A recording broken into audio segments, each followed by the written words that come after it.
Today we're going to have a look at something a bit different, and there is a reason for this. This gun has been shortlisted for Shotgun of the Year for 2022. So this gun weighs just under 8 pounds. I've just weighed it. But I think from a game shooting point of view, if I'm completely honest, they've got it wrong. The problem is it's too heavy.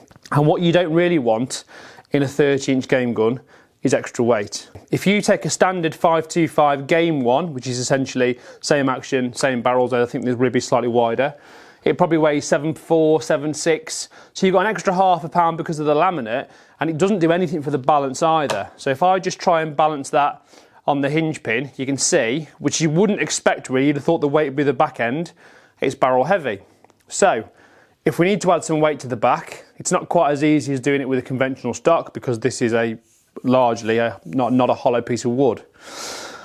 So that for me is why I'm not a huge fan of it. Yes, I understand the practicalities of it from being out in all weathers, but because of the way it's getting up there in terms of weight, you'd probably be better off going for a sporting gun that was a bit steadier in the barrels, a bit smoother to swing, and it just doesn't work for me. Grey, I can live with the grey. The grey looks quite smart for what it's designed for from a clay shooting perspective, but I don't like this, I'm completely honest.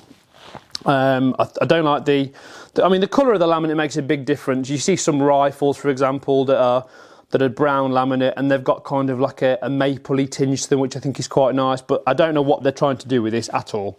Not a fan of it. Don't know why they're putting an adjustable trigger on it. I think it would have been a lot better putting a fixed trigger on the game action, so they've almost made themselves more work and had a fixed trigger, silver to be fair, which I think would look nicer. And yes, ultimately it's a Browning, it does what it says on the tin, it's going to be reliable, durable, future-proof, but my personal view on this gun, the thing I like the most about it is the matte barrels and the forend style, because they don't usually put this game style forend on the 5.25, it's usually a Schnabel. So in a nutshell, 5.25, love them to bits, fantastic gun. I don't think they've quite got this one right. Again, if you look at the stock dimensions, it's standard Browning 36-56, which is on the lowish side.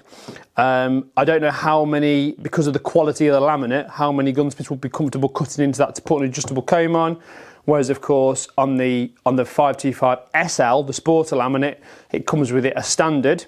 So for me, if Browning have gone all out, bought it to create the first Browning game gun with an adjustable comb, because you're going to get looked at regardless. So what does it matter if it's got a bit more stuff on it? And that is it. It's shortlisted for Gun of the Year 2021. I've got no idea why. There's lots of Brownings out there that I would have thought would have been there first. Ultra XS Pro, 725 Pro Sport, 525, or obviously some Miracus and stuff. So I don't know what the thinking is behind it. I don't think Browning have sold masses. We've only sold a very, very, very small number.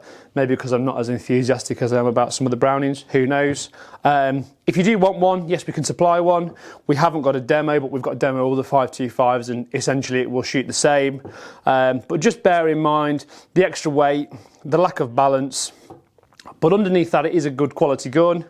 But it's just not for me, I'm afraid. So that is a wrap. Thanks for watching. If you do choose to vote for this as Shotgun of the Year 2021, I should definitely go and pick one up first, because it just might change your mind.